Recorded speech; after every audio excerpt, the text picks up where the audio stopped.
الله وبركاته. سودو هذا أصحاب تقييمها يقدر تمضن هل كان نقطع ونسان وعوالة فيلمس ما أنت أصحابتي ده اللي شوكته أو عن بنانك أصاب حني يومين الحيس وحاجة عارفني من كريم بيرقص وقبسنا المهم ده إنه أنت سهد مركا أصحابتي كل ويك أسكين برضه لما يعيد ذلك يدين شيء دونا إيه welcome ولا قلبك سودو هذا ما أنت وحنا الحيس وأني ناليرو مقالة جيس كده waxaan u aanay barnaamijkan yarka YouTube kanina ku daafurno sida hadda fiidiyaasha soo gelinayno sida uu sheegay walaalka xawaale waxa ku soo baxnay ano ah taageer Cabdullah xawaale boy يعني أكرم أيوة يونس أحمد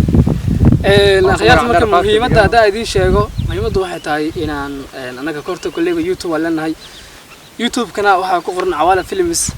and lyrics marka asaas ay ahaato dadku way kala mashquulsan yihiin oo aniga YouTube-kayga waa ka mashquulay waxyaabo ma anaga wajigeena caadi ah markaan kormaan keen maanta ugu horeysa marka waa kulliga ma qasdaa waxaas wala daafran maanta daafran anaga aan wajigeena ku daafrana waan wax kala wala dhigay laakiin maanta wajigeena waa oo kale sida wada wax maanta wajigeena qalataan magaciisa kala waa aniga xawaale boy ah tiger ولا أكرم فاسك تجاه لكن ناديات مدة كلا متكسر ورت مركز توصل هذا قفك واحد ضاء مدة كيسة واحد قاعد عليك واحد قليل كلام هذيك واحد ما نسى أنا جاينا مقصود وما نكسر اللغة لكن مدة شفت واحد هذيك اللي رجلين كلام ومركي اللي رجلنا عن كلام الله اللي رجلنا يمنا وانا سكرت لك وانا نسينا متعيس مركز ورت أنا هنا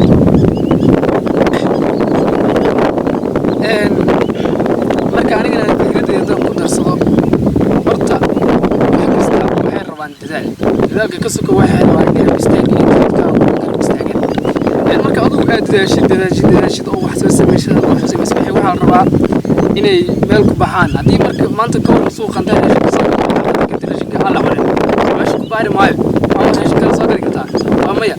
marka waxaan rabaa badanka maanta suuqa soo gatay xaafada aan keento in la cuno oo bisha dama reeshka ma baahdo marka saas daradeed waxa tusaalaha aan ka wato waxay tahay annaga hadii aan wax sameeyno inaa waxa la rabaa in helo oo aad wataan subscribe like wixii macnaha aan u baahanahay annagu kulliba ra'yigaas garanaya ha fikirkiina waa muhiim inaad fikirkiina ku darsataan tirada waxaan caadi waxaan markaas ra'yigiina waa noo muhiim annaga hadda markaas